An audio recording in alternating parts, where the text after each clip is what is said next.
Hey, what's up, Premium Chasers? In today's video, I'm going to give you a master class on selling covered calls and collecting your first premiums with selling calls. We're going to go over basic technical analysis, the perfect times to sell your covered calls, and of course, when to close out your covered calls as well. Let's go over the shoulder and talk about it.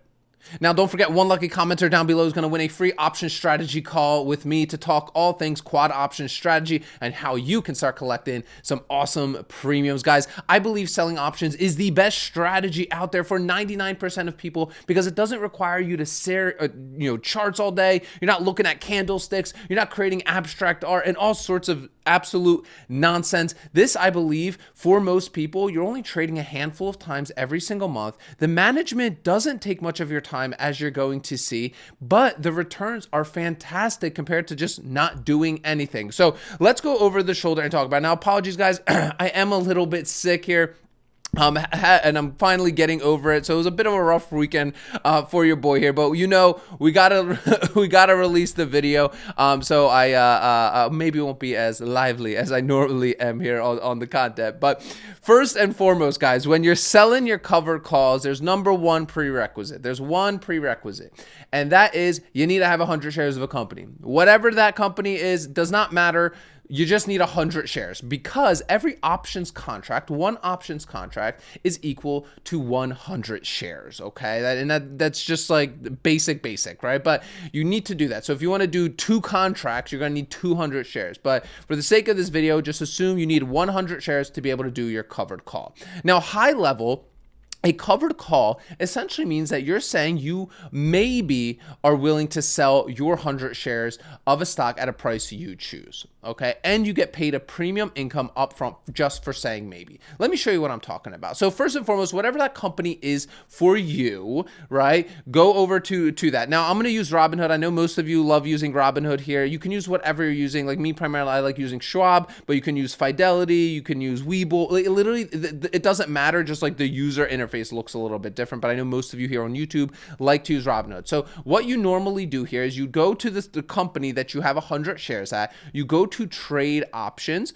right? And then right here is very important. We click sell a call. Make sure, right? We are not options buyers here on this channel. All we talk about is selling options. And if you like that sort of stuff, make sure to hit like, comment, subscribe, and then join our free Facebook group. That link will be down below in the description. But that's all we do. We are the Premium Chasers, and all we do is sell options here on this channel, right? So we are doing selling a call. Now from here, you want to select your expiration date. My rule of thumb is that you want to, my voice is cracking, guys. My gosh, this isn't gonna be a good one, boys. But my rule of thumb usually is be around 30 to 45 days out most of the time. Now, there are arguments that you could do weeklies. Now, they are a little bit more risky. Like, for example, if we do, March 28th right here, which is 4 days away, right? That's Friday. You can do like this 187, right? 187.5, right?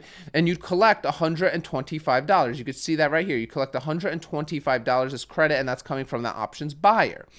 But maybe you only bought it at, maybe you only bought British Airways at like 182 and you want to like really sell it and lock in more gains. Well, it's not looking that nice here when you do like the 190s, right? Because you're only collecting $78 there.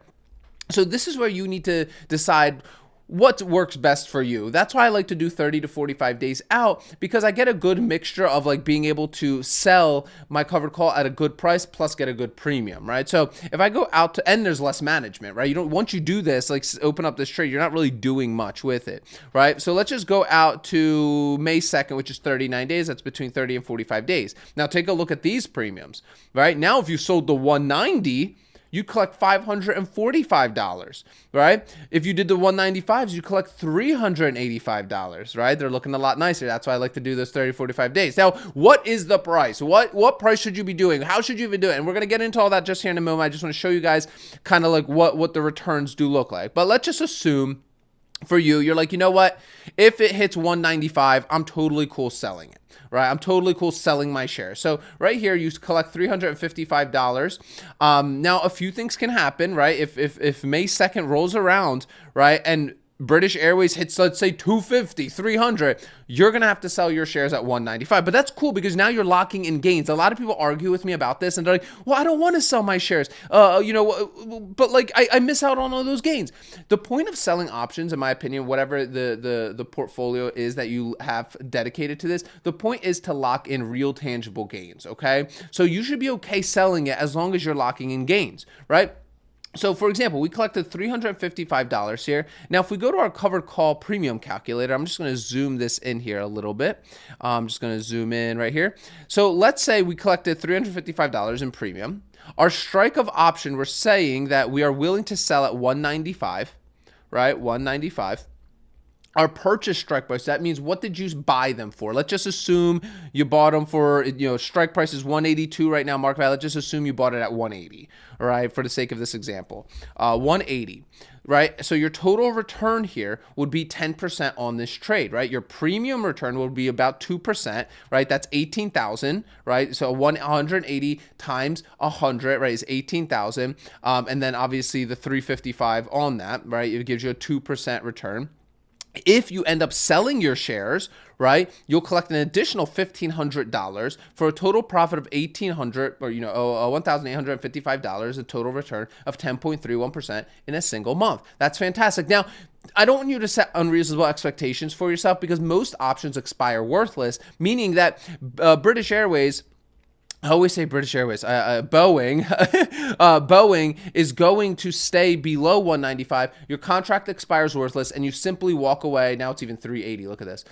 You simply walk away with that money, right? You simply walk away with that premium, and then run another covered call to collect even more premium on your 100 shares. Now, how do you decide which companies you should be doing this on? How do you decide what contracts to do? And that's what we're going to talk about now. Rule of thumb, right? And I'm just here using Yahoo Finance. Rule of thumb is you always want to sell your covered calls on green days, right? Because the stock is going up. A lot of people are buying it. There must be good sentiment. There might be something that came out about it, whatever it is. You usually always want to sell your covered calls on green days, okay? So right here, I'm just on the chart section. So whatever company you're doing, click chart here. Now we're going to add a couple indicators. And the first one we're going to add is Bollinger Bands, right? Here, when this pop-up comes up for you, just put 30. That basically means it's going to give us a 30-day moving average as our middle line. So now I'm going to zoom in here a little bit. So what you're seeing here is we have this overlay added onto our chart, right? This is the top Bollinger Band of 193, middle Bollinger Band 171. That's our 30-day moving average of 171, and then our bottom of 149. So we want to sell our covered calls as we are working our way, if not past the top Bollinger Band. So if you really wanted to be patient, right, and let's say you have 100 shares of Boeing, it's better for you to wait until it's closer to this 193 to sell your covered calls because you'd maximize the amount of premium you're going to be getting, plus you're maximizing the sell price that you potentially sell your 100 shares at. For example, now all technical analysis for the most part is BS, right? But it does help us build a better thesis about why we do certain things. But at the end of the day, nobody knows if a stock is going to go up, down, sideways, okay? But for the most part, if we look at the Bollinger Bands, right, we could see we hit the bottom Bollinger Band, we work our way towards the top. We hit the top, we work down a little bit. We hit the top, work down, right? We blew past the bottom here, and we worked our way back up. Now, again, it's not always going to happen that it's going to hit the top or not, so you kind of want to do your own due diligence, right? My recommendation is usually when you're working your way towards that top one, that's a great time to sell those covered calls. Right? Now, another indicator that's helpful for you here is the RSI. This stands for Relative Strength Index. Don't make it sound confusing. It basically says how overbought or oversold a company is.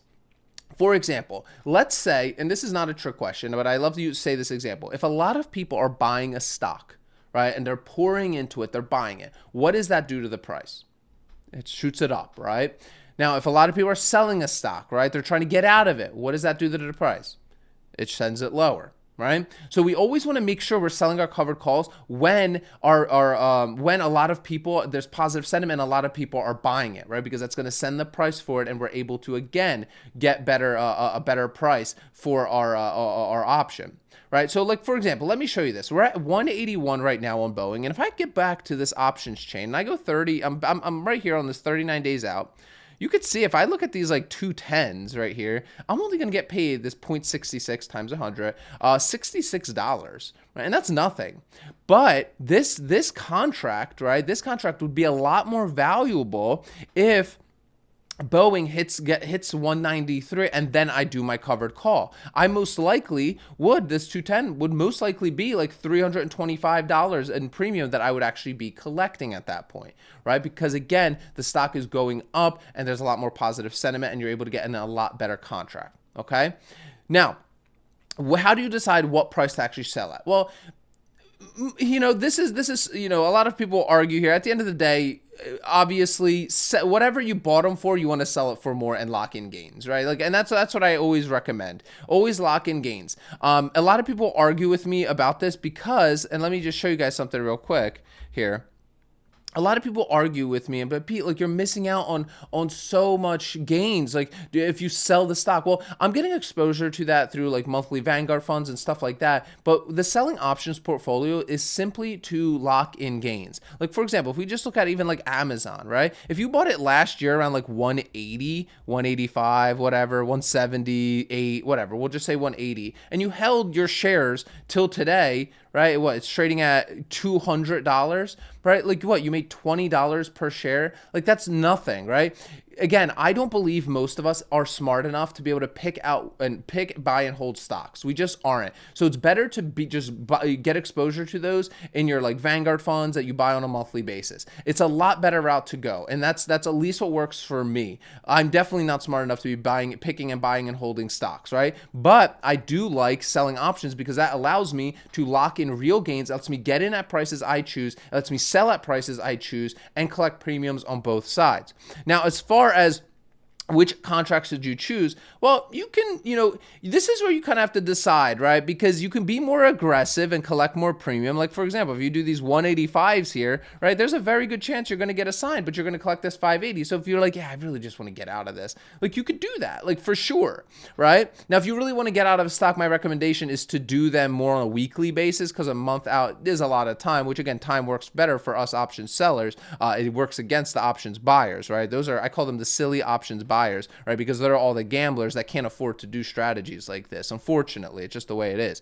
But right here, you can see what the deltas are, right? The delta is essentially tells you how likely this is going to be assigned. The easiest way to understand delta, guys, and people like make these things complicated for you, so you buy their course or some shit. Like you don't need to complicate this stuff. Like this is not complicated, right? This delta basically means, you see it's 0.22. This basically means that there's about a 22% chance that Boeing will hit $200 and you're going to have to sell it. Right? But there's an 80% chance that nothing happens. The option expires worthless. So what's the ideal delta? My recommendation, if you're new, between a 0.20 and 0.30, right? That means that only 20 to 30% of the time you're actually going to be assigned and actually have to sell your shares. Now, again, you could be more aggressive. You could be, do the 190s. And you can see this is a 0.38, right? That's a 0.38, about a 40% chance that you're going to get assigned.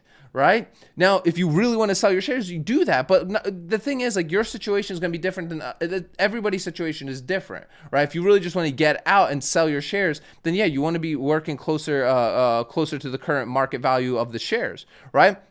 So if we look at these 195s that we're using as our example, it actually is a 0.30, right? So that's like our sweet spot between 0.20 and 0.30, right? Only a 30% chance that we get assigned. We collect a really nice premium that's about 2% on our collateral, our 100 shares. Plus, if we sell, we're going to lock in an extra $1,500 in profit on those shares. Guys, I hope you enjoyed today's video covering covered calls and how to sell covered calls on your shares. If you like this video, make sure to like, comment, subscribe. Don't forget, if you drop a comment, you'll potentially win a free one-on-one option strategy call. And check the description as well. I have a bunch of free resources to help you start collecting premiums just like this. Remember, I sell options, collect premiums, repeat. I will see you tomorrow.